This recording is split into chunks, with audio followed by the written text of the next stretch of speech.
Pleiadians అనేవారు చాలా వరకు ఎర్ర మరియు టెమర్ అనే గ్రహాలకు చెందినవారు. వీరి గ్రహాలు టైగెటా అనే సూర్యుని చుట్టూ పరిభ్రమిస్తున్నాయి. ఈ టైగెటా అనే సూర్యుడు M45గా పిలువబడే ప్లైడీస్ స్టార్ సిస్టంలో పరిభ్రమిస్తూ ఉంటాడు. ఈ సిస్టమ్ భూమి నుండి 432 కాంతి సంవత్సరాల దూరంలో ఉంది. ఈ ప్లైడియన్స్ అనేవాళ్ళు ప్రస్తుతం 18,000 మంది ఒక టాస్క్ ఫోర్స్గా ఏర్పడి వివిధ స్పేస్ షిప్స్లో భూమిపైన అంతరిక్షంలో ఉన్నారు. వీరందరూ కూడా 5వ పరిధికి చెందినవారే. ఎందుకంటే ఈ ఒక్క భూమి తప్ప మిగతా అన్ని గ్రహాలు మరియు విశ్వం అంతా కూడా 5వ పరిధిలోనే ఉంది కనుక. భూమి మాత్రమే కృత్రిమంగా 3వ పరిధిలో ఉంచబడింది. అయితే ప్లైడియన్స్ మాత్రం ఈ పరిధులను పరిగణనలోకి తీసుకోరు. వారి దృష్టిలో ఉన్నదంతా ఒకటే. కేవలం ఫ్రీక్వెన్సీస్ మాత్రం పెరుగుతూ ఉంటాయి. ఈ పరిధులు అనేవి కేవలం ఈ భూమికి మాత్రమే సంబంధించిన కాన్సెప్ట్ అని వారి ఉద్దేశం. ఇక వీరు ప్రయాణించే అంతరిక్ష నౌకలు వేరువేరు ఆర్బిట్స్లో భూమి చుట్టూ తిరుగుతూ ఉంటాయి. వీటిల్లో ఒక మదర్షిప్ మాత్రం భూమికి 4,90,000 కిలోమీటర్ల దూరంలో ఆగి ఉంది. ఇక మిగతావి వాటి పనులకు అనుగుణంగా వివిధ ఆర్బిట్స్లో తిరుగుతూ ఉన్నాయి. వీటిల్లో 2 షిప్స్ మాత్రం కమాండ్ అండ్ కంట్రోల్కి సంబంధించినవి. ఇవి ఒక దగ్గర ఆగి మిగతా వాటిని పర్యవేక్షిస్తూ ఉంటాయి. ఇక చిన్న చిన్న స్పేస్ షిప్స్ రకరకాల పనుల మీద తిరుగుతూ ఉంటాయి. సాధారణంగా ఇవి డిస్క్ షేప్లో ఉంటాయి లేదా బాక్స్ షేప్లో ఉంటాయి. ముఖ్యంగా వీటి పని ఏంటంటే భూమిపైకి చీకటి శక్తులకు సంబంధించిన స్పేస్ షిప్స్ ఏవి వెళ్లకుండా ఆపటం, మరియు భూమిపై ఉన్న మనుషులకు ఏ హాని జరగకుండా చూసుకోవడం. అయితే ఇక్కడ ముఖ్యంగా 3 రకాల జాతులు ఈ పనులు నిర్వహిస్తున్నారు. వారు ప్లైడియన్స్, ఆల్ఫ్రెతన్స్ మరియు అంటారియన్స్. భూమిపై మనకు తరచుగా కనిపించే స్పేస్ షిప్స్ వీళ్ళవే. అయితే భూమిపైన కూడా సీక్రెట్ స్పేస్ ప్రోగ్రామ్ అనేది నడుస్తోంది. కనుక భూవాసుల ద్వారా రహస్యంగా ఏవైతే అంతరిక్ష నౌకలు తయారు చేయబడుతున్నాయో అవి చాలా వరకు ఏరియా 51లో మరియు ఏరియా S4లో ఉన్నాయి. అయితే ఈ సీక్రెట్ స్పేస్ ప్రోగ్రామ్ ద్వారా తయారు చేయబడిన పెద్ద షిప్స్ మాత్రం చంద్రుడి మీద ఉన్నాయి. వీటన్నిటినీ అస్కెట్ అని పిలువబడే ప్లైడియన్ మహిళ తమ స్పేస్ షిప్ ద్వారా అటాక్ చేసి అన్నిటినీ స్వాధీనపరుచుకుంది. ప్రస్తుతం భూమికి సంబంధించిన అన్ని స్పేస్ షిప్స్ ఫెడరేషన్ కంట్రోల్లోనే ఉన్నాయి. ఇక భూమిపైన ఉన్న 3వ పరిధి విషయానికి వస్తే అది భూమి చుట్టూ ఎంతవరకు వ్యాపించి ఉందో తెలుసుకుందాం. ఈ 3వ పరిధి అనేది ఆకాశంలో ఉన్న వాన్ ఎల్లెన్ బెల్ట్ వరకు వ్యాపించి ఉంది. ఈ బెల్ట్ దాటితే అంతా 5వ పరిధే. మనకి వారి అంతరిక్ష నౌకలు కనబడటానికి ముఖ్య కారణం అవన్నీ వాన్ ఎల్లెన్ బెల్ట్ కిందనే ఉన్నాయి. అన్నీ ఏకంగా భూమికి చాలా దగ్గరలో ఎగురుతూ ఉంటాయి. మరికొన్ని అయితే ఏకంగా భూమిపైనే కొన్ని రహస్య ప్రదేశాల్లో ఆగి ఉన్నాయి. ఇవి కాక ఆల్ఫ్రెతన్స్కి సంబంధించిన బ్లాక్ నైట్ శాటిలైట్స్ అని పిలువబడే 19 నౌకలు భూమి చుట్టూ అంతరిక్షంలో తిరుగుతూ నిరంతరం కాపలా కాస్తున్నాయి. వీటి పని ఏంటంటే కబాల్, రెప్టీలియన్, నెగిటివ్ ఫోర్సెస్కి సంబంధించిన స్పేస్ షిప్స్ ఏవి భూమి మీదకి రాకుండా చూడటం. ఈ ప్లైడియన్స్, ఆల్ఫ్రెతాన్స్, అంటారియన్స్ భూమిపైకి రావడానికి జన్మలు తీసుకోరు. వారు కేవలం 3D డిజిటల్ మ్యాట్రిక్స్ని హ్యాక్ చేసి అందులోకి మనిషిలాగానే ప్రవేశించి పని పూర్తి చేసుకుని వెళ్ళిపోతారు. దీనినే ఫుల్ ఇమర్షన్ టెక్నాలజీ అంటారు. ఇది ఒక కంప్యూటరైజ్డ్ వర్చువల్ రియాలిటీ ప్రోగ్రామ్.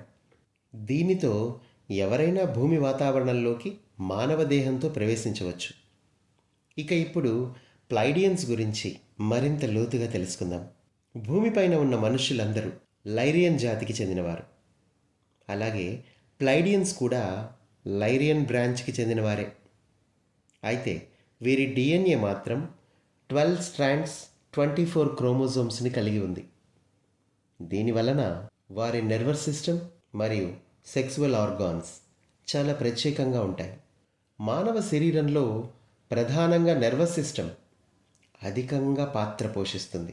కనుక వారి నెర్వ్ వోల్టేజ్ భూమిపై ఉన్న మనుషుల నెర్వ్ వోల్టేజ్ కంటే ఎక్కువగా ఉంటుంది. దీనివలన వారికి కంటి చూపు సామర్థ్యం ఎక్కువగా ఉంటుంది. వారు రాత్రి సమయంలో కూడా స్పష్టంగా చూడగలుగుతారు. అలాగే ఇంద్రియాలన్నీ శక్తివంతంగా పనిచేస్తాయి. వారికి అలసట అనేది ఉండనే ఉండదు. దీనికి కారణం వారి గ్రహాల్లో ఆక్సిజన్ లెవెల్స్ 78% ఉంటాయి, నైట్రోజన్ 20%, అదర్ గ్యాసెస్ 2% ఉంటాయి. ఇది మన భూమి వాతావరణానికి పూర్తిగా వ్యతిరేకం. మన దగ్గర 78% నైట్రోజన్, 20% ఆక్సిజన్, 2% అదర్ గ్యాసెస్ ఉంటాయి. సో అందువల్ల ఇక్కడ మానవులు చాలా బలహీనంగా ఉంటారు. అలాగే ప్లైడియన్స్ భూమి మీద ఉన్న 10కి పైగా భాషల్లో అనర్గళంగా మాట్లాడగలరు. దీనికి కారణం టెలిపతిక్ డౌన్లోడ్, అలాగే కొంచెం ప్రాక్టీస్. ఇక వీరి జనాభా విషయానికి వస్తే వీరిలో 75% మంది మహిళలు మరియు 25% మంది మాత్రమే పురుషులు. ఇక్కడ ప్రతిదీ స్త్రీల కోసమే ఉంటుంది. కొందరు స్త్రీలు 20 ఏళ్ల శరీరంతో ఉంటే మరికొందరు స్త్రీలు 50 ఏళ్ల శరీరంతో కనిపిస్తారు. ఇది వారి ఇష్టంపై ఆధారపడి ఉంటుంది. ఇక్కడ ఎక్కువగా స్త్రీ శక్తి గౌరవించబడుతూ ఉంటుంది, పూజింపబడుతూ ఉంటుంది. ఇక్కడ స్త్రీలు ఆడపిల్లల్నే కనడానికి ఇష్టపడతారు. స్త్రీలు ఇక్కడ సైన్స్లోనూ ఆర్ట్స్లోనూ ముందుంటారు. ఇక ఇక్కడ పురుషుల విషయానికి వస్తే అంత రెస్పెక్ట్ ఉండదు వీళ్ళకి. ఎందుకంటే పురుషులు కేవలం ప్రేమ, రిలేషన్షిప్స్, రొమాన్స్ మరియు స్పోర్ట్స్, ఎంటర్టైన్మెంట్ వీటితోటే కాలక్షేపం చేస్తూ ఉంటారు. అందుకే ఇక్కడ స్త్రీలు ఎవరు పురుషుల మీద ఎటువంటి ఇంట్రెస్ట్ చూపించరు. ఇక వారి నేటివ్ లాంగ్వేజ్ టైగెటన్ ప్లైడియన్ లాంగ్వేజ్. ఇది భూమిపైన ఉన్న నవాజో లాంగ్వేజ్ లాగా ఉంటుంది. వీరి భాష వెర్బల్ టెలిపతిక్ అని చెప్పవచ్చు. అంటే ఒక్క వర్డ్లోనే బోలెడంత టెలిపతిక్ డేటా ఉంటుంది.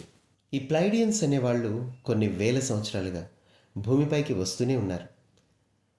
కానీ ఒక సమూహంగా వచ్చింది మాత్రం 1952లో. అలాగే 2008లో మరింత ఎక్కువ సంఖ్యలో ఒక సమూహంగా ఇక్కడికి రావడం జరిగింది. అప్పటి నుంచి వీరు ఇక్కడే ఉన్నారు. దీనికి కారణం 2012లో చీకటి శక్తులు ఎజెండా 21 అనే పేరుతో మనుషులను తొలగించే ప్రయత్నాలు ప్రారంభించాయి. ఈ ప్రయత్నాలను ప్లైడియన్స్ అడ్డుకున్నారు. ఇలా ఎన్నో కారణాలతో వారు ఇక్కడ ఉంటున్నారు. ఇక్కడ భూమిపై ఉన్న ప్రాబ్లమ్స్ అన్నీ కూడా బయట నుంచి పరిష్కరించేవి కాదు. ఇవి లోపల నుంచి మాత్రమే పరిష్కరించాలి. అంటే ప్రజలలో పరివర్తన తీసుకురావాలి. వారు స్వయంగా ఈ ప్రాబ్లమ్స్ నుంచి బయటపడాలని వారే కోరుకోవాలి. అప్పుడే అది సంభవిస్తుంది. ఇక్కడ భూమిపై ఉన్న స్టార్ సీడ్స్ అందరూ జ్ఞానాన్ని ప్రజలకు అందిస్తారు. అలా ప్రజలు వారు పొందిన జ్ఞానాన్ని తిరిగి వారు పరిశోధించినప్పుడు వారి చైతన్యంలో మార్పు కలుగుతుంది. ఇది వారు పొందిన జ్ఞానాన్ని నిత్య జీవితంలో ఆచరించినప్పుడు మాత్రమే జరుగుతుంది. కేవలం అప్పుడు మాత్రమే భూమిపైన పరిస్థితులు మారుతాయి. ఇక్కడ జరగాల్సింది ఏమిటంటే ఎవరైతే కీ కోర్ పీపుల్ ఉన్నారో, అంటే కారణ జన్ములు ఎవరైతే ఉన్నారో వారందరూ మొదటగా మార్పు చెందాలి. అప్పుడు మిగిలిన వారు వారిని అనుసరిస్తారు. ఎందుకంటే వారలా అనుసరించేలా చేసేది కారణజన్ములైన స్టార్ సీడ్స్ మాత్రమే. వాళ్ళ ఆలోచనలకు తగ్గట్టుగానే ఈ ప్రపంచం మారుతూ ఉంటుంది. అందుకే ప్లైడియన్స్ ఎన్నో మాధ్యమాల ద్వారా భూమిపైన ఉన్న స్టార్ సీడ్స్ని కాంటాక్ట్ చేస్తున్నారు. అలాగే ఇన్ఫర్మేషన్ని కూడా అందిస్తున్నారు. ఎవరు మేల్కొంటే వారికి ఆ ఇన్ఫర్మేషన్ అందుతూ ఉంటుంది. ఇక్కడ మేల్కొనడము అంటే ఫ్రీక్వెన్సీ పెరగడమే. అలా ఫ్రీక్వెన్సీ పెరిగిన వారికి ఇన్ఫర్మేషన్ అందించబడినప్పుడు వారు తిరిగి ఇతర స్టార్ సీడ్స్కి ఇన్ఫర్మేషన్ అందజేస్తారు. ఇక్కడ కేవలం కొద్ది మంది కీ పీపుల్ యాక్టివేట్ అయితే చాలు, అప్పుడు ఒక చైన్ రియాక్షన్ అనేది ఏర్పడుతుంది. అప్పుడు ఆ కీ పీపుల్ అయిన స్టార్ సీడ్స్ వారిని వారు తెలుసుకుంటారు, తమ ఆత్మతో అనుసంధానమవుతారు. అప్పుడు వారి వాస్తవాన్ని సరికొత్త యుగానికి అనుగుణంగా సృష్టించగలుగుతారు. అప్పుడు వారికి అనుగుణంగా ఈ ప్రపంచం మారిపోతుంది. అంత శక్తి ఆ కీ పీపుల్కి ఉంది. ఇదే డివైన్ ప్లాన్.